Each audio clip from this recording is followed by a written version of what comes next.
روزہ ٹوٹنے کی 3 وجوہات کہ جن کی وجہ سے روزہ ٹوٹ جاتا ہے۔ سب سے پہلی بات یہ کہ آنکھ، ناک اور منہ کے ذریعے سے کوئی بھی چیز جسم کے اندر داخل ہو جائے تو روزہ ٹوٹ جاتا ہے۔ دوسری وجہ کہ جس کی وجہ سے روزہ ٹوٹ جاتا ہے وہ الٹی ہے، لیکن ان 3 شرطوں کے ساتھ۔ سب سے پہلی شرط روزہ یاد ہو، دوسری شرط جان کر الٹی کرنے کے لیے کوئی عمل کیا گیا ہو، اور تیسری شرط منہ بھر قے ہو۔ منہ بھر قے کا مطلب یہ ہے کہ جس قے کو روکنا ناممکن ہو۔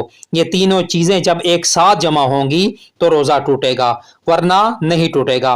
مثال کے طور پر کسی کو روزہ یاد نہیں تھا اور اس نے جان بوجھ کر الٹی کی اور منہ بھر کے الٹی آئی تو روزہ نہیں ٹوٹے گا۔ اسی طرح سے ہی روزہ یاد تھا اور منہ بھر الٹی آئی لیکن یہ الٹی جان بوجھ کر نہیں کی تو پھر بھی روزہ نہیں ٹوٹے گا۔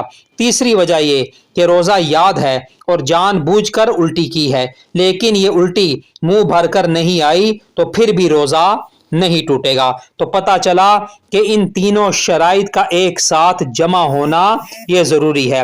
جب کوئی بھی ایک شرط مکمل نہیں ہوگی تو روزہ نہیں ٹوٹے گا۔ اور تیسری صورت یہ کہ جس کی وجہ سے روزہ ٹوٹ جاتا ہے وہ یہ کہ کسی بھی طریقے سے خود پر غسل واجب کر لینا، اس سے روزہ ٹوٹ جاتا ہے۔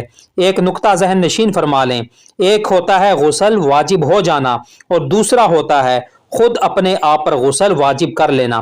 مثلا اگر کوئی سو رہا تھا، سوتے میں اس کو احتلام ہو گیا تو اس سے روزہ نہیں ٹوٹے گا۔